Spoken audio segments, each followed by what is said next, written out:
Jake, aren't you tired of having the same conversation about video game reviews over and over and over again? No, Peter, what I'm tired of is everybody being a big baby about a Metacritic score going down. Ooh, no, they the Metacritic score, the thing that I like, it's in danger. A critical error is an error which the OS cannot reasonably ignore. Jake Steinberg is a streamer, writer, and certified yapper. Complimentary. Peter Hunt Szpytek is a YouTuber, journalist, and certified yapper. Derogatory. These are the things they cannot reasonably ignore. Eurogamer published a 2 out of 5-star review of Ark Raiders, a new extraction shooter, and people reacted as if the site had committed a moral crime. Comment sections everywhere, forums, people on social media filling up with arguments about Metacritic averages, fairness, bias. Many people feel that the writer overstepped their bounds by including their personal morality, some production context in their criticism. Peter, what is going on with this review for Ark Raiders, and why does it have people so fired up? I mean, like, I'm struggling to remember what the last review that this happened with was, but I mean, was it like 2 weeks ago, 3 weeks? You know what I mean? Like every time a big review comes out, I feel like people on the internet get mad that the reviewer like brought something to the review, which is, you know, what we on this show are like the biggest advocates for. You know, it's interesting. Last week we took a look at a review that we thought was not bringing enough to the table, and this week I read the review, this Ark Raiders review by what's their name here, Rick Lane. I think it's a phenomenal review. I think it's a phenomenal review. I think it's really, really great. I think it's well reasoned. I think it's makes its points succinctly and doesn't like harp on them for too long. I think it's great. And as someone who has been enjoying Ark Raiders, I am interested in this conversation surrounding the use of generative AI in video games, because it's something that I have been wrestling with ever since I found out that this game has it in there. I don't know. I think it's a phenomenal review. I think it's really, really great. It's such a funny thing, right? Because we've talked on this show before about how a review is not an audit. There is no such thing as an objective review. When people talk about the right and wrong things to bring into a review, that's definitely something I want to talk to you a little bit about. But we understand that a review is a way of interpreting an experience. You are thinking through what a work of art is doing, how it means what it means, and what kind of world it is building around the player.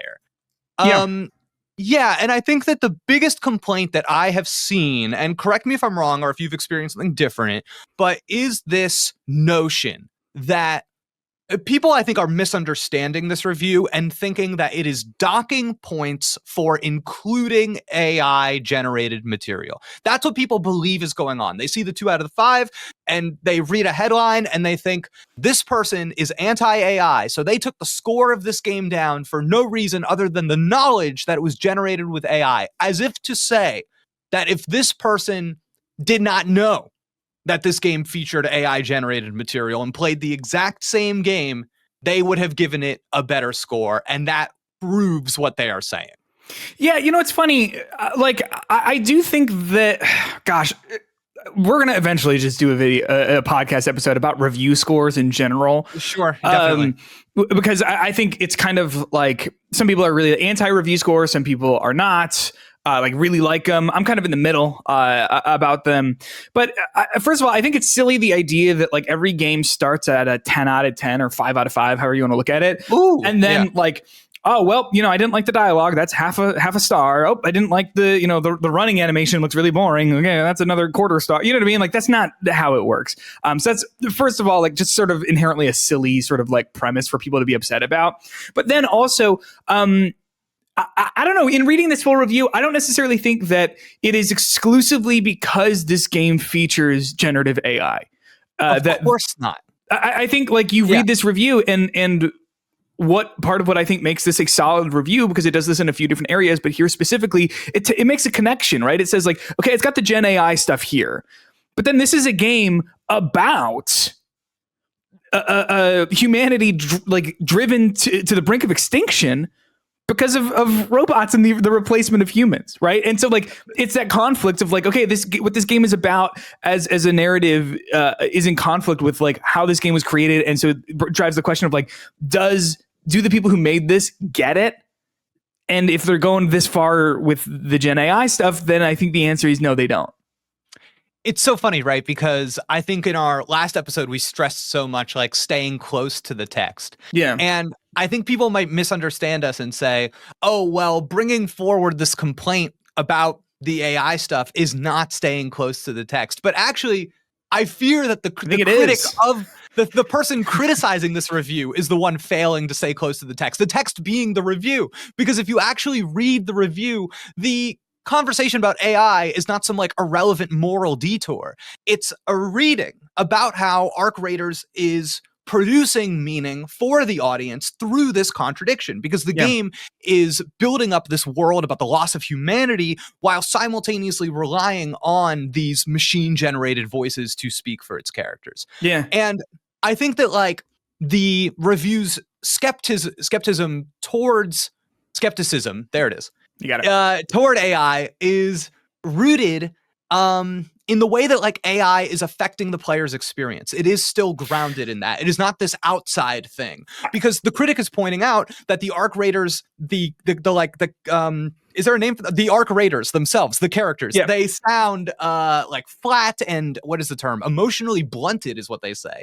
And that observation is not a judgment about AI in general. It is an aesthetic evaluation of how the game feels to play, which is what a review is. And on top of that, I think one of my favorite things about this review, first of all, I love reading a review after I've played a game and I have like an intimate knowledge of the game. So like for reference, like I'm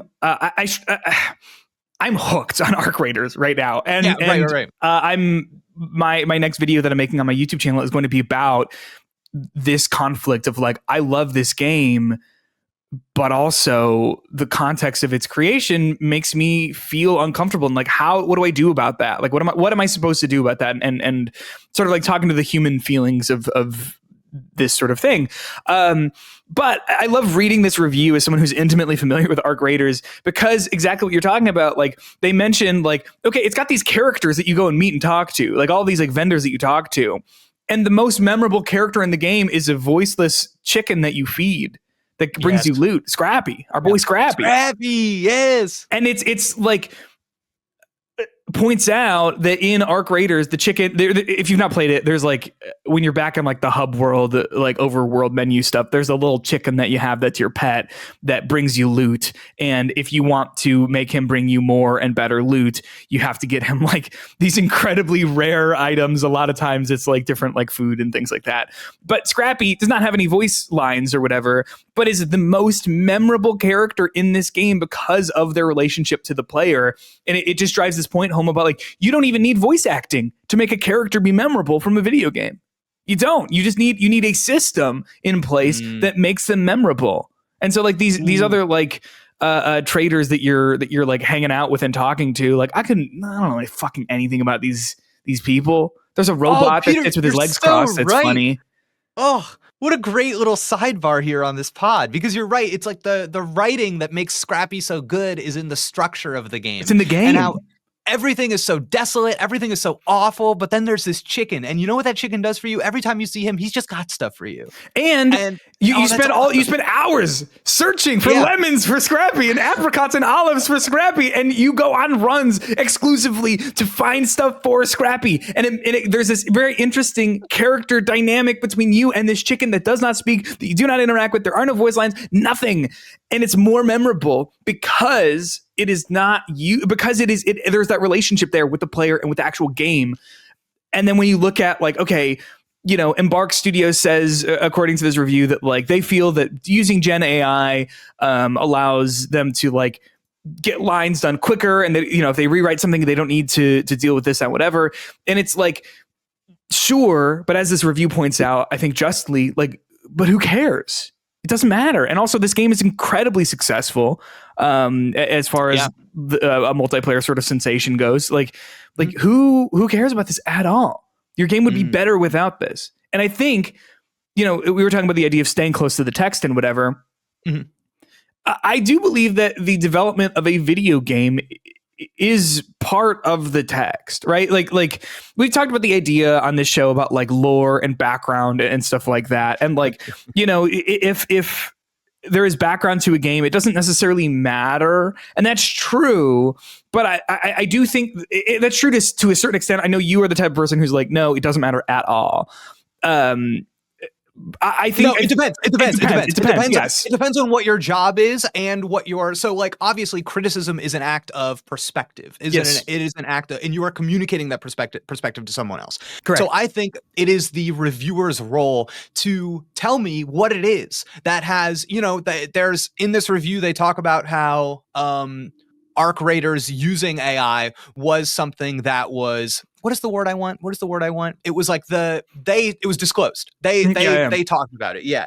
And that was obviously on this person's mind while they played that game. And what am I supposed to do? Say that your perspective is actually the wrong one to bring to this game? Right. Like, that's insane. You know what I mean? That's just insane. Yeah. Because I think about like one of the big ones that people talk a lot about is like, was it Miyamoto? Is it for Pikmin or Animal Crossing? He talked about like, he was like gardening with his wife or something like that. Pikmin. And Pikmin, got it. Mm-hmm. And so like, if you hear that, because they've talked about that a lot, if you hear that and you're like, oh my gosh, that is exactly what this feels like, that's an interesting perspective because now you're speaking to that, right, in your review. What you can't do is I write my review saying I don't like this game, and then you'd be like, well, but Miyamoto said it was about gardening with his wife. And you're like, okay. Right. Okay. And I do want to make clear that when I am invoking death of an author, I am talking about your reading being separate from what that author's, authorial hand, what the intention was, as if their reading has more weight than yours. That's right. What I'm talking about. Yes. But this is a completely different situation. And I hope 100%. that people can recognize that because like, I remember in college I took a media literacy class, and media literacy is not quite the same as media criticism. These are two different things. Yeah. But it's how you approach them. There is a degree to which like what your goals are when you approach a text changes what you are and aren't getting out of it. Because like when you teach students to read critically, you don't stop at asking like what a story is about. You ask who made it, how it was made, what values that process reveals. And I think the same thinking applies here. It's simply that this is a review that acknowledges production choices as a way of engaging with the game's full rhetorical situation. Yeah.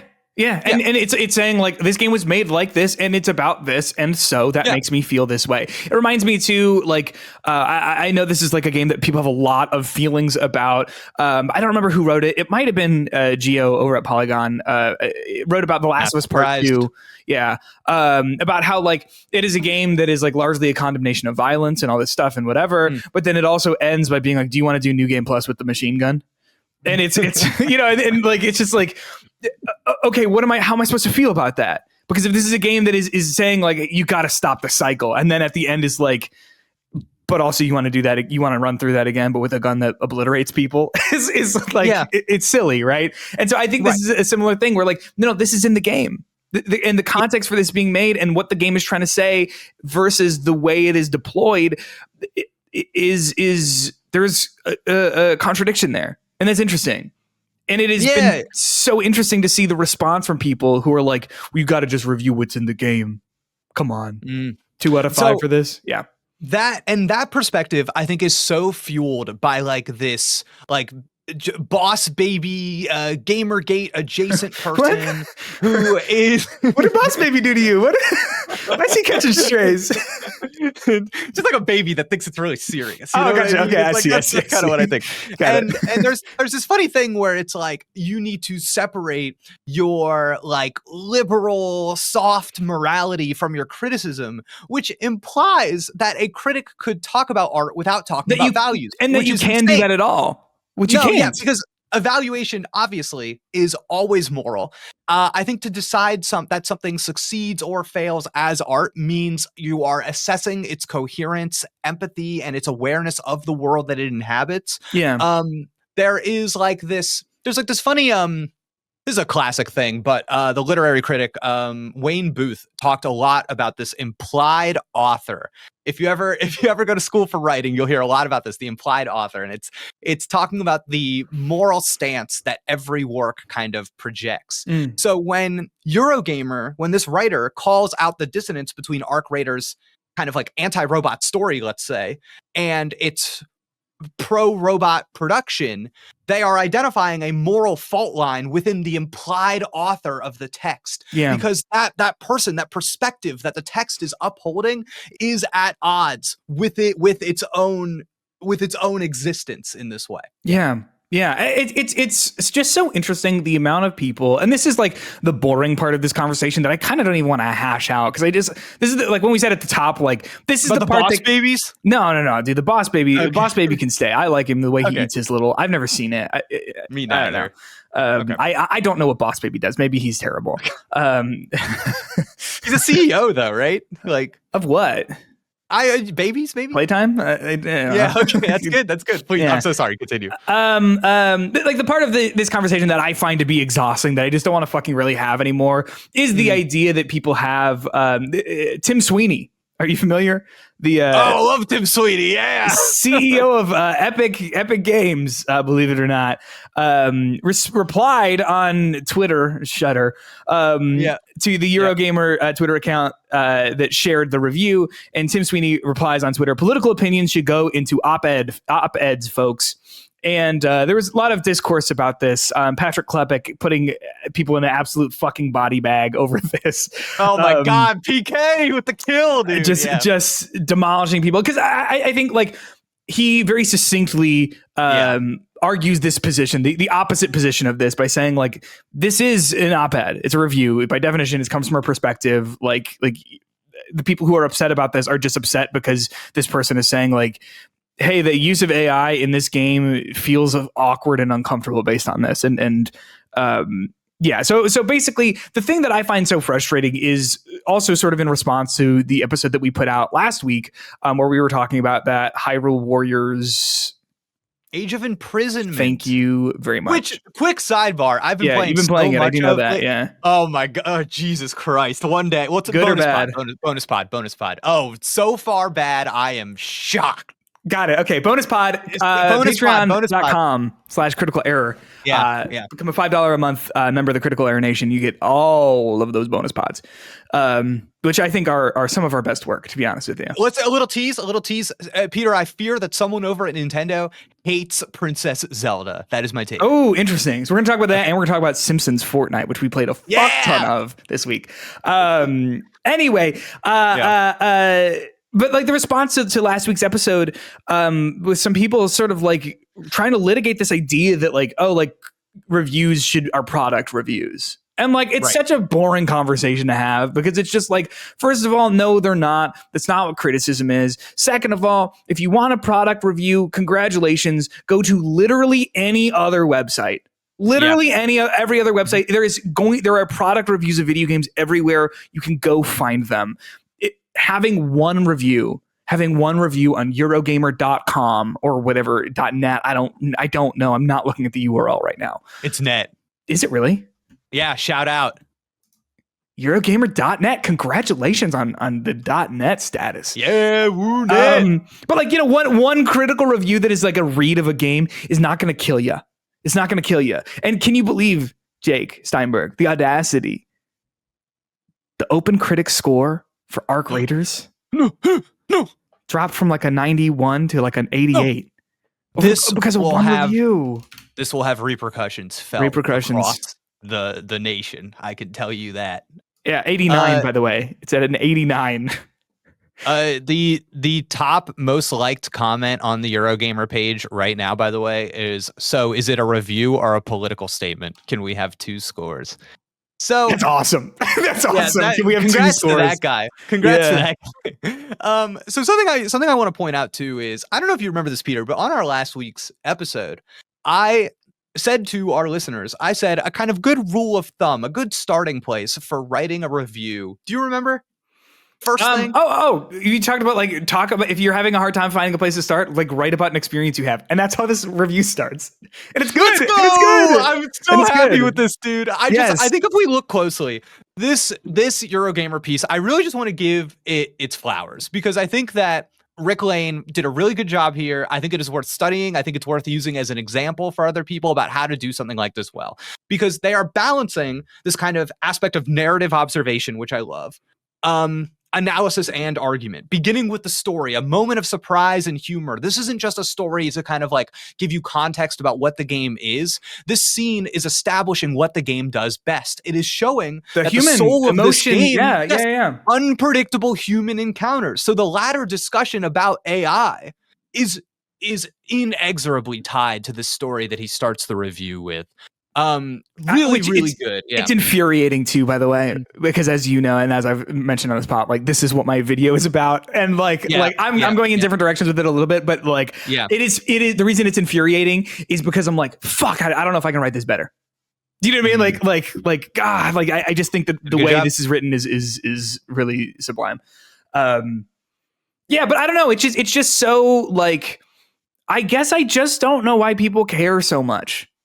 Why people about the score? Yeah, about the score and about like someone saying a negative thing about a video game. I know this is like such an old news, right? About like, oh, people are mad about video game opinions online. Oh my gosh, critical error is on the beating pulse of the online discourse. But like, it just is infuriating. It's just infuriating, the idea of like a singular dissenting opinion about one specific area of the game is like this whole thing. Because I don't know, I think the review is basically like, the game is great, but it ultimately makes me feel awkward and weird and empty because of this one sort of aspect of it. Let me offer look at the way that this hair, I see the way it's going up. That is insane. Your curls today are lovely. Yeah, thank you. Let me offer a quick read on kind of culturally what I think is going on here. Yeah. So I think that learning, as just as wide as possible, learning is an act of consciousness raising. Your view of the world is getting wider. Okay. Yeah. And I think that criticism is right alongside there in terms of the goals of criticism, right? It's because you are being brought into the perspective, the world of somebody else. You are becoming a more well-rounded person. Your view of the world is becoming wider by taking in somebody else's perspective. Yeah. I think that because of this, because this is what learning is and that's what criticism is, I think that criticism inherently, when done well, which this review is done well, invites the readers to recognize the forces that are shaping their entertainment and to think about the culture that they are supporting. So I think that invitation is what makes a review valuable. And I think that is why this is getting under people's skin so much, because it is, you see what I mean? It's kind of like taking something that they like and they don't want that. They don't want those feelings. You know? Yeah. This is why like I get frustrated. Not that I want to talk about this a lot, because I just think that goes outside of the bounds of this specific conversation. But like, that's why like I have found like some of the like reviews from like Xbox games that just sort of like passingly mention like BDS stuff, like to be so frustrating, because I'm like, you're almost talking about the thing, like you're almost talking about this actually like important thing that like connects this game to a wider culture in the world at large, that I think is so powerful with criticism and whatever. And like, you almost are doing it, but you're not. And I think you're right. I think you're hitting on what makes this Arc Raiders review sort of stick out to people, is because there is this like amount of discussion about something that is uncomfortable or that is maybe divisive. I don't, you know, that people are sort of like identifying with, which Patrick Klepek had a good little statement at the end of his little thread on Blue Sky, which I like. So I'm going to quote him directly right now, actually. He said, much of the hand-wringing IMO is over a critic explicitly saying that they are judging the moral fabric of a piece of art because of the tools used to create it, and it is making some folks feel uncomfortable and shamed. The people who feel that way should sit with that feeling. That was nice. I like it. Yeah, that's you know what's in that a little bit? There's a little bit of dad. There's a little bit of dad in there. Well, that's his gaming MO right now. I mean, his I don't read it because I don't have a child, but his stuff about like like gaming with kids. He's a column that he writes, I think a weekly column that I, like I said, I've not read because I don't have children, but I've been told it's very insightful for people who do. It is. I gotta tell you, I highly recommend it. Crossplay. That's his. I use it as a way to relate to people about games that don't play games. So not necessarily children, but people who might have the same, in terms of like background knowledge of what games are. So it's still, there's stuff in there. Yeah. Petra Klepek, welcome on the pod anytime, my man. Any time, dude. Come through. Yeah. Yeah. Cool. Anyway.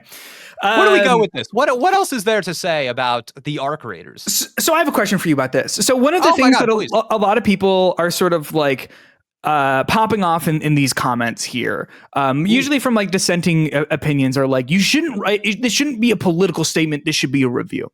And of course, we've discussed how like even if it were some big political statement, I think it's appropriate because if it's about the game and the game is talking about this and it's in there, then great, you've done a good job. But I guess my question is like, and maybe the answer is, well, it's people who are being a little ridiculous and nonsensical, so it's sort of nonsensical. But like, hey, Jake, what's like political about this review? Oh, what's political? I mean, like review? Of course we can find the politics in any sort of review, right? In any sort of piece of writing, you can locate that stuff. But is like the politics that people are referring to just the idea of like, I don't like generative AI? I think it's a white as default situation, if I may. I think it is a understanding through pattern recognition of what a video game review is, having been trained on these kinds of consumer focused, faux objective graphics, gameplay, story, that kind of video game review. The consumer has been trained to read art this way, in the same way that like we are trained to understand movies and pop music. We have been trained to consume video game reviews in this way. So when you come across a video game review that eschews that standard, the default, you decide that the thing that is making this review different is the injection of politics, right? Yeah. Yeah. So just the fact that it is talking about anything other than just being a product review and is specifically talking about these things. Yeah, that makes sense. Yeah, and it has a point of view. It has a point of view. And the more specific you get about a point of view, the more you can extrapolate about that person's identity, feelings, which is the sign of a good review. It is. And it is. Yeah, which is so funny, right? But it's like, because they have gotten more specific and it has become more human, there is a certain kind of person that says, hey, it's almost like this isn't about the game anymore. Yeah. But it's like, it's the connections, you know what I mean? Like you're making the connections and I think this is a great review. I don't know. I've also Rick Lane, also welcome on the pod anytime, apparently. Oh, Rick Lane, come on the pod. I just like I've never, I've never read any of your stuff before. And now I'm like, I've got your Borderlands 4 review, like bookmarked. You know what I mean? Like I did the exact same thing. I started scrolling that Rick Lane page. I was like, wait, Rick Lane, a homie for it? Let's go, dude. Oh, are you cooking? Are you cooking, right? Did you see the subtitle to his Battlefield 6 review? Thrall of Duty. Good. Good. That's good. It's good. It's nice. That's all I ask for. You know what I mean? Yeah. And can I also say something else I like about this piece is sort of the context that I think that it gives AI. Because it doesn't just point at AI. Can I say I'm kind of sick of the complete lack of nuance in the discussion of AI that I think we've been seeing. So many people I think are happy to just point at like anything that's AI and it's like slop, which I understand. Like that is a emotional pushback to generative AI stuff, right? And I get it. But what I appreciate is the way that this review sort of like says, okay, there's like AI in video games is kind of like has a long history, right? Because we talk about like enemy AI is like such a huge thing that we've been talking about forever, right? Like oh, sure. Yeah. I think about like games that had like that were like big advancements in like enemy AI. I think about like Halo 1 or Alien Isolation or things like that, where like when those games were in development, like one of the things that they talked about was like, okay, this is how we have the alien, the xenomorph, right? It plops down and then now it's doing these things, you know? which I think is fascinating. But what I appreciate about this review specifically is it discusses the two ways that this game uses AI and how one of them is generative AI for like the voice lines and stuff like that. And one of them is not. It is TTS, which is like the way that the enemies react and learn from players and stuff like that. That is not based on the same way that generative AI, the way that we think about like ChatGPT or whatever else. And I don't know. I think that right now, with the way that AI is being used as sort of a catch-all for a lot of different things, when it is actually many discrete different things, I appreciate the way that this review breaks that down and makes that distinction, because I think so many people are just pointing at things and being like AI, and it's like, whoa, hold on, like we have to understand what specifically that would mean for these individual instances. Yeah, I mean, this is a review that has something to say. Yeah. This is a review from somebody who has knowledge and a perspective and is sharing it with us. I think so often we are reading reviews that are repackaged data from trailers that if you've kept up with a game, you pretty much know everything that's going to be in that review. And I think that this is the power of a reviewer with a point. It's sharp. And I think you can feel that here. And I think like there are ways to disagree with this review. There are ways to say, hey, should it have been a 3 out of 5 instead of a 2? Maybe you weighted that AI a little too heavily. That's fine. Is there a way of like saying, oh, this stuff that you're identifying is important to you, but it's not important to me? Like, that's fine. Yeah, but like, because that's a perspective, right? Like, and that's what like reading a review is meant to do. You go, okay, that was your thoughts on it. Now I'm going to make my own decisions and thoughts about it. Because the truth is, every single person engaging with this review and saying, well, I read their review and I think that all that AI stuff is stupid. Congratulations. You are interfacing with the review the way that you are supposed to. Yeah. You have read somebody else's perspective. You have decided that that is not important to you. You have identified what is there and what isn't so that you can internalize that and turn it into your own feelings. Yeah, it's just, I don't know. It's just kind of like a goofy thing all around. And I'm genuinely surprised how, I don't know, bored or boring people must be to turn this into like I'm going to pick up the sword moment. Yeah, because I'm also just like, so what did you want? What did you want out of this review that you didn't get out of every other review from this game? Sure. I have not read a ton of reviews in this game, to be clear. I'm not trying to be shitty, but I am just saying, like, what were you looking for that you would not be able to find in a different review that says, oh man, the player interactions are great.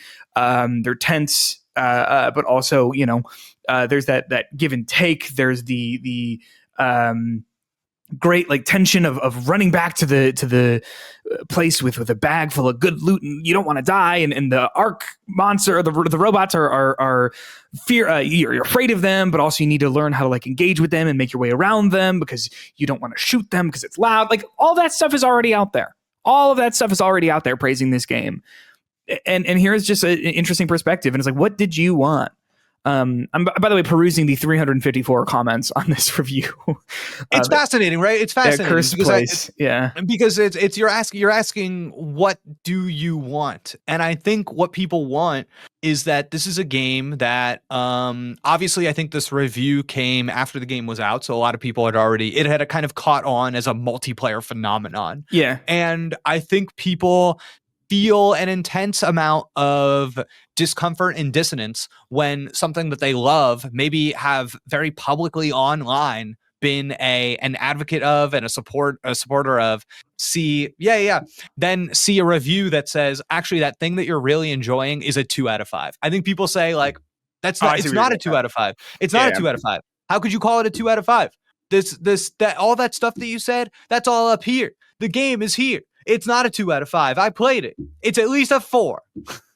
Right, but that's the other thing too. Like, what score would have been the appropriate score to give this game? At least a 4, Peter. What score is the gosh, I just awesome. So here's another question for you too. And when I pointed myself, I thought you were taking it in a way where you were like, here's this thing that you've been playing you really like, and turns out it has this kind of shitty connotation to it. I'm like, that's me right now, where I'm like wrestling with this, where I'm like, all I want to do is play this fucking game, but like, oh sure, at the same time, like you can't unlearn this. Do you know what I mean? The cat's out of the bag. I cannot put this back. I cannot unlearn this. And when I sit down and play this game, I feel shitty about it. So look forward to that discussion on YouTube.com. Yeah, man. Because that's to me what I find to be interesting about this. Where I'm like, not to give away what I'm working on here, but I'm like, I would not listen to a song if it were generated by AI. But like, how much is enough? You know what I mean? For me to say no. And then also, so good. No. I like where you're going with this. It's just we're now, like, I think, kind of talking about the moral imperative of playing this game. And it's funny. I don't think that this review is about that at all. I do not really think that I really don't think that there is like an outward moral judgment.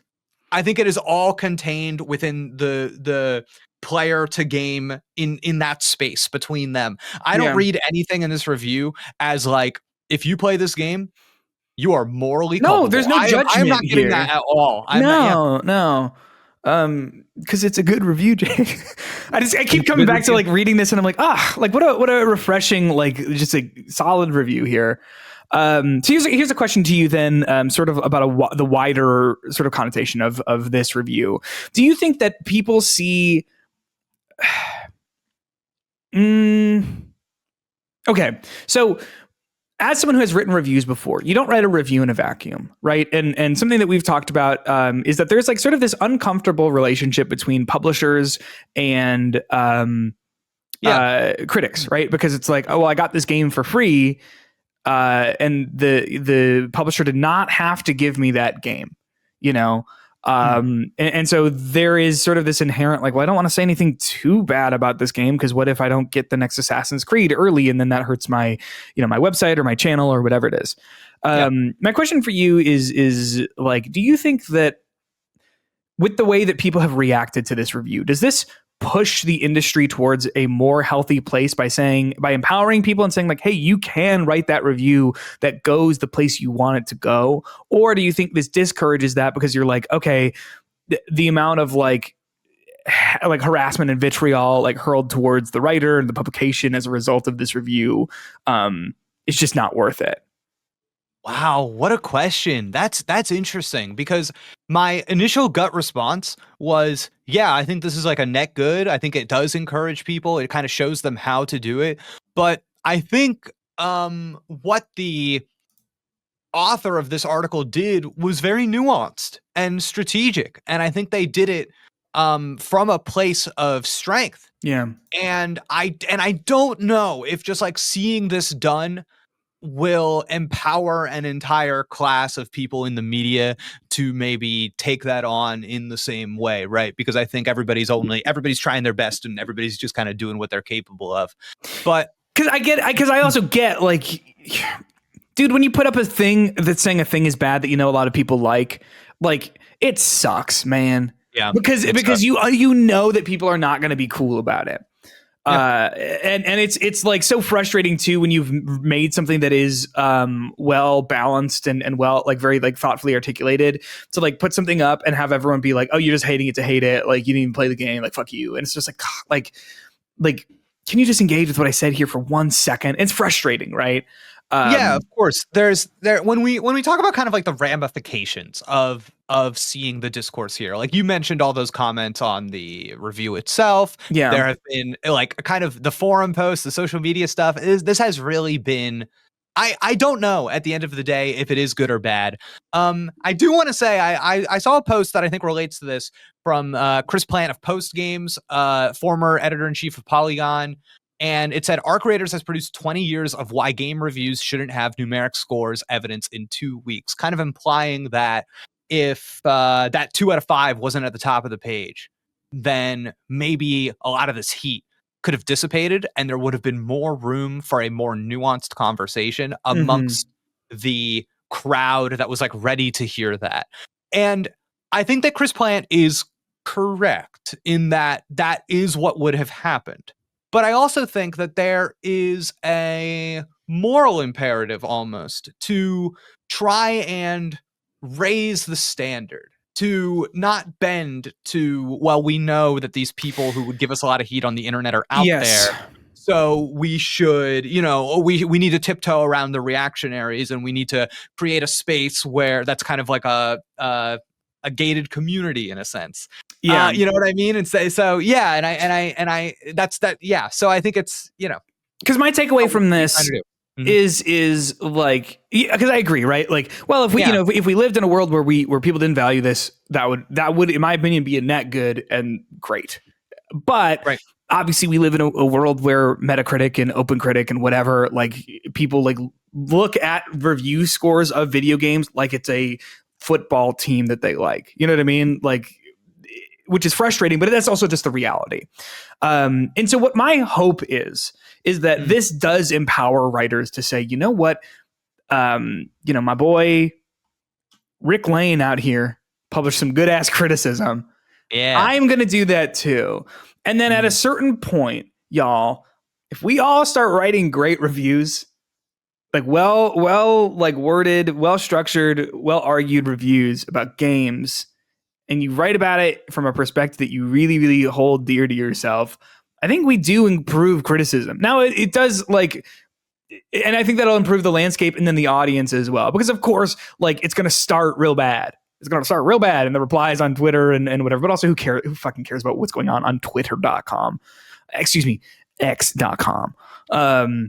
When we look at a historical lens through revolutions, whether that be historical revolutions or technological ones, people tend to think that like revolutions happen all at once. All of a sudden everybody had a cell phone. Yeah, but they actually happen slowly and in the background over time. And this is one of those situations, right? And I think what you're speaking to right now is related to kind of like one of my favorite concepts. I remember being in college and I took a classical music class, and we were going through these like different eras of classical music, and the teacher explained to us, he was like, you need to understand, when this piece came out, it freaked everyone out because of how different it was. And we listened to it and we're like, what are you talking about, dog? This is all the same. And he goes, when you listen to pop music and you kind of know how the song goes, even if you've never heard it before, that's because you've been taught. You have been taught how to consume the media, and that's how it was for them. Yeah. And it might seem unrecognizable now, but like that's how it works so slowly that we all get trained into consuming and learning things and having different expectations. And I think that is the hope with some of the way that these reviews are written, right? It's that you are teaching your audience not just how to consume your own stuff, but how to consume video game reviews in general. And then eventually you build somebody up who is not just looking for that score at the top of the page. Right. Because then, people will have their reactions or whatever. But then once it becomes normal that like there's like, a diverse set of opinions and whatever about games, then I think that, hey, that's a net positive. I think it's a net positive, because I also think, and like I said, I think we'll eventually at some point do an episode about review scores specifically. But I think like something that has been like worrying to me since I even started like writing in the industry and working in the industry, which was not that long. I started in 2020, right? Like that's when I graduated from college. So like over the course of half a decade, like review score inflation has been like insane to watch, and like, dude, I was looking at Metacritic today, and like the top 200 games on the PlayStation 5 all have above like an 82 or 81. Like it's wild, but I think as soon as we can like start inviting more like not even dissenting, but just like diverse opinions and diverse perspectives to the table when it comes to like reviewing video games, I think that like audiences are just going to be a lot more well-rounded and well-read. Yeah, I like that a lot. Have we is there a conversation worth having before we move on into the back end of this pod about just, do you have anything inside of you that is like, I want to talk about how much we enjoyed Arc Raiders, or does that not, what do you mean? We haven't talked too much about the game. Yeah. And It's very good. It's like a fun game. And I'm wondering, Yeah. we're 45 minutes deep here and the people have stuck with us for so long. Yeah. Do you think anybody is in here and is like, man, I kind of just want to But like, what's Peter and Jake's review of Arc Raiders? Yeah, kind of. Yeah, you want to hash it up a little bit? Okay. So I just want to say, I just think this is like a funny situation. Yeah. You texted me that you were doing like tips or whatever for a website for this game. Yeah. And I had never heard of this game before, did not know what it was, thought it was Ark Survival Evolved Yes, related. Vin Diesel. I was expecting dinosaurs in some regard. Yeah. And you're like, oh, I'm having a good time with this game. We could play this together. Sight unseen. This is the first time in I cannot tell you how many years that I have purchased a video game that I had never seen a trailer for and did not know what it was. Yeah. I didn't know what it was, Yeah. Peter. It really brought me back to a kind of person that I didn't know that I could be in this day and age, just because I am so online and I pay attention to so many games. This had somehow slipped through the cracks, and I got a little taste of like going to Blockbuster. Oh, yeah. And I can't believe it. I'm like, oh my God, this way of like encountering a game. I highly recommend this to people. I'm like, next time you get the chance, maybe just like go on the PlayStation Store, start scrolling and just grab something. Yeah. Dude. Yeah, pick something, dude. I don't know. It was a cool experience to play a video game without any prepped understanding of what it was supposed to be via pre-release materials. Yeah. No, I love that. I love that. And I don't know how you feel. Like, do you like it? Did you have fun with it? Okay. So, yeah, I did like it. I did have fun with it. I've got to say, I just prefer the gaming cadence of Fortnite. Yeah. It is. It's so funny when we were playing it, because we were going through it and we were playing with our good friend Christian Macias. He helped me figure out how to play the game, because when I first started, I got a little overwhelmed. And he sort of like walked me through. Yeah, did you say Christian Macias? Welcome on the pod. Anytime, buddy. Anytime. Christian, anytime. And so he was sort of walking me through how to play the game, and then when I was playing with you, I was then like basically walking you through the exact same way. And you said something that made me laugh. You were like, "Oh, it's like Fortnite but tense," and I was like, "Yeah, yeah, you got it." That's because that's how I feel, right? It's like when I see an enemy in Fortnite, I'm like, you know me when I play Fortnite, I'm shooting them from so far away, or I'm just like, I'm like, let's go, let's get him. Yes. And when I see an enemy in Arc Raiders, I'm like, Peter, what do we do? Peter, what do we do? What do we do? Peter, do you want to get him? I don't know. I have no confidence. Yeah. It's great. And we did play with Christian too. And doing like 3 people was wonderful. I'm waiting on the trio for Fortnite when that eventually happens on Simpsons. I really enjoy the player versus environment elements of it, though. Yes. I really like all of these like robot guys stalking around the map. There are like varying levels of danger to them, but they kind of have that almost like Souls-like enemy design where if you're not paying attention, even like the little guy can mess you up, which I enjoy. Like immediately. Mm-hmm. And what I like about him too is like there is that sort of like comedy of errors sometimes that you run into with that game, where it's like, okay, like I shot the propeller off one of these, flying guys, frisbees as we call them, and it sort of fell out of the sky, but can still fly, but not great. And it ended up like twirling into the room that I'm hiding in. And so now it's shooting off and it's just like clanking around, just shooting off, freaking out. And I'm trying to get out of there because it's just, you know what I mean? It's like all of this stuff happens because of like this like great cause and effect of sort of how dynamic that world is and how dynamic the arcs are. Because the idea is like, well, shoot their weak spots, but shooting their weak spots makes them a little bit more erratic in a game that is about like trying to like carefully plan something and like execute a plan.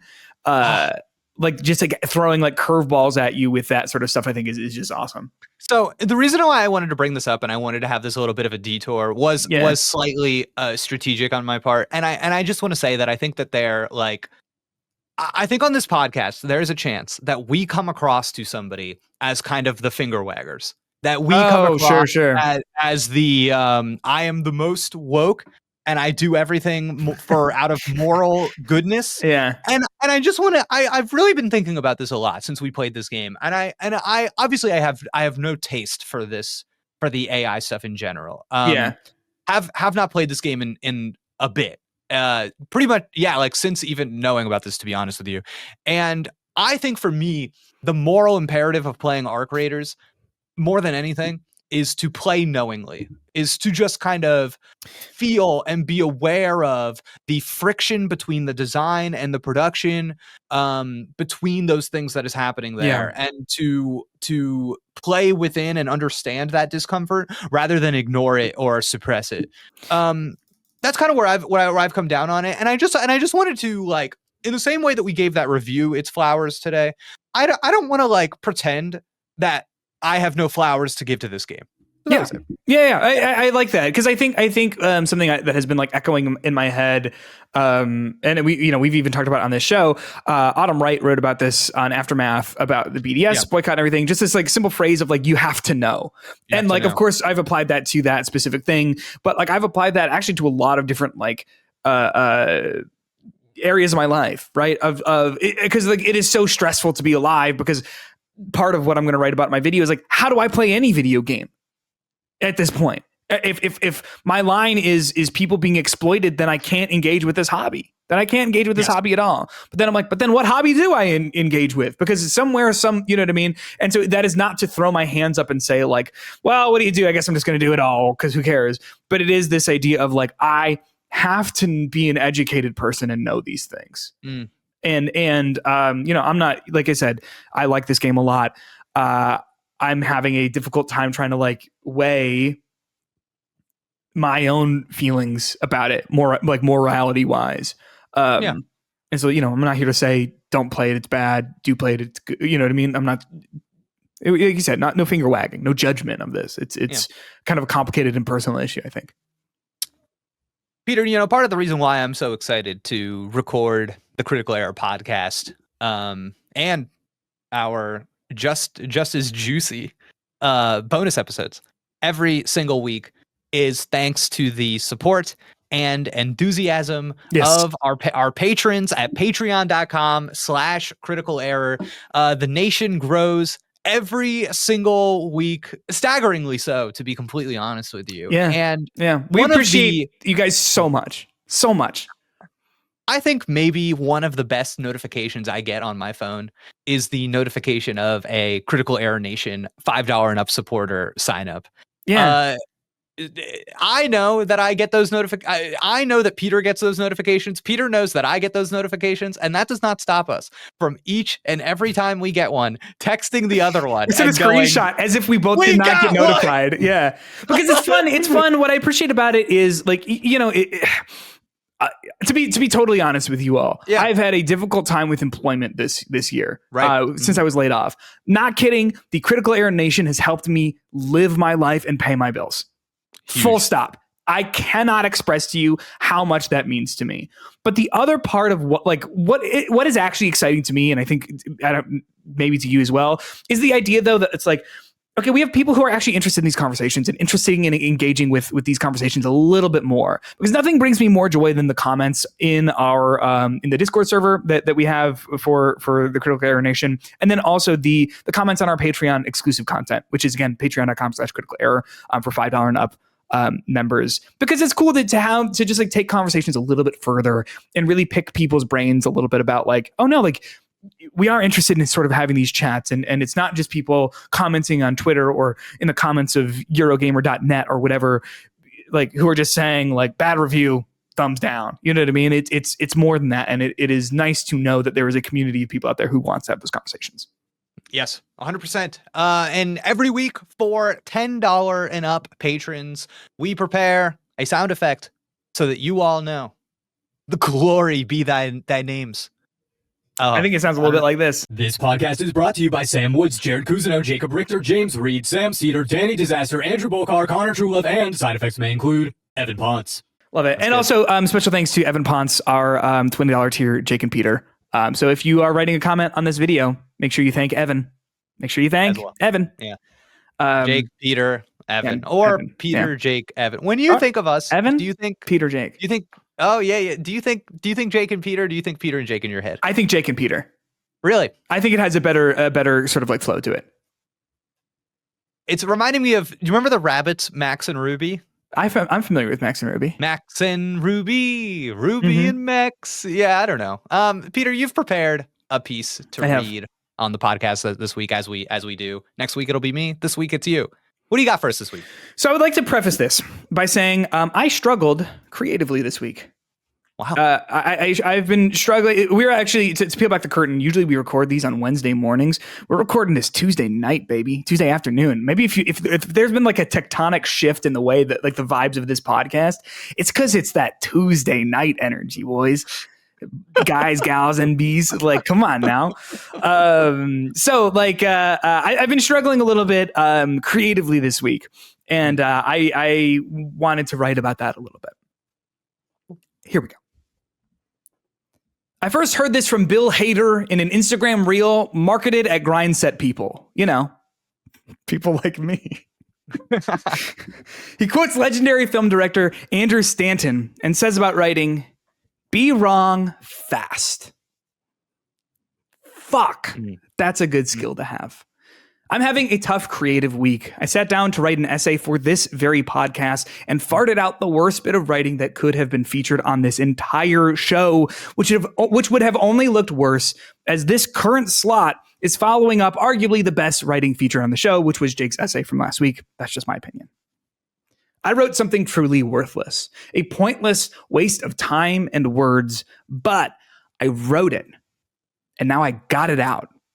I could have toiled away at that piece for hours trying to painstakingly refine my points into something, but instead, I let it go.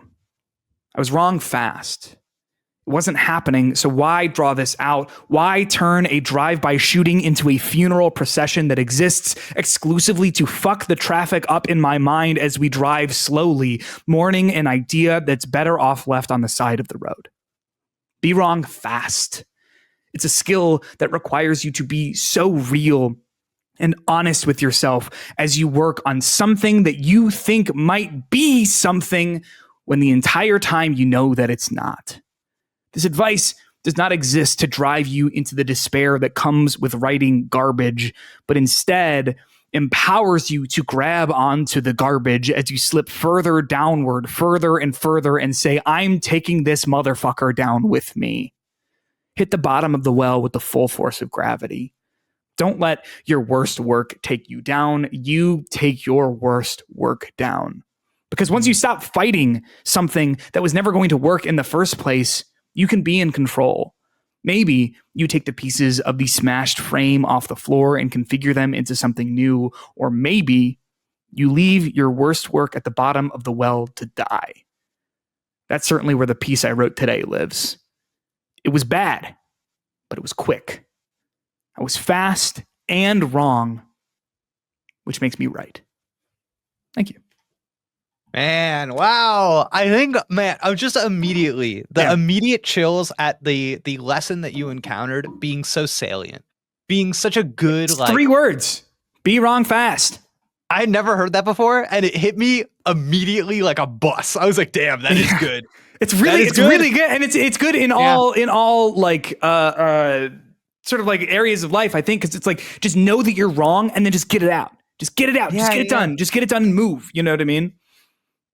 Man, I'm really thinking about like I'm trying to find in my head the times where I resist this when I'm like when I'm being wrong and I could just like go to the next thing. Okay. Let me tell you something kind of funny that happened to me last week. Yeah. Okay, I think this relates. I have a new piece up at Kotaku.com about Hades. Yes.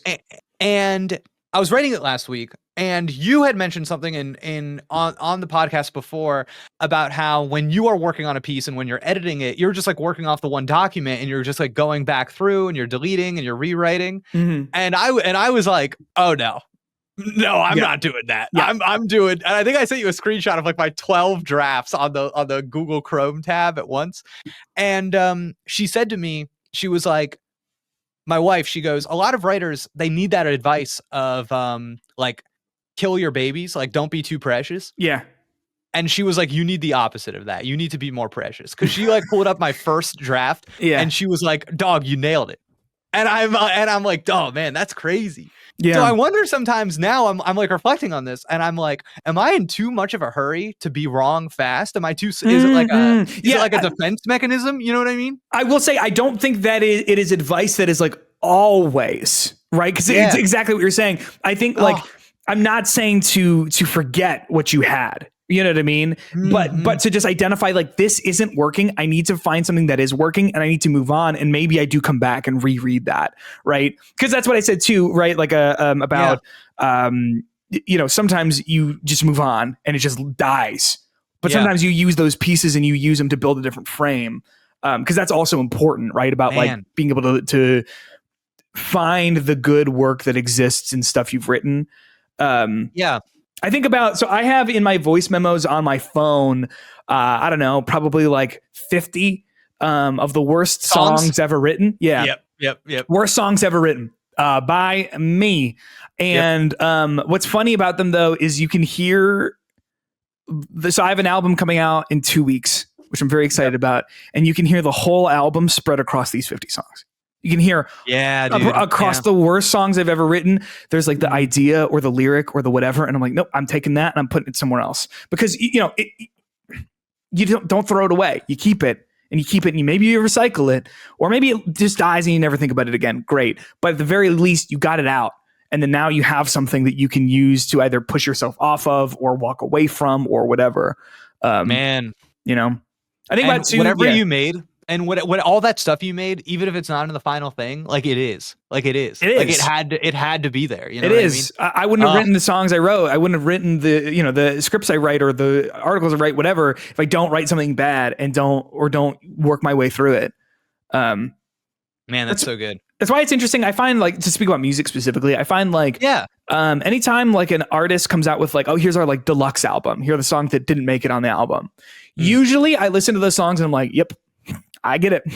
But you can't judge. I find that you can't judge an artist for those songs because you're like, this is the process. This is an artist opening their process up to you a little bit and saying like, here are the things that didn't make it.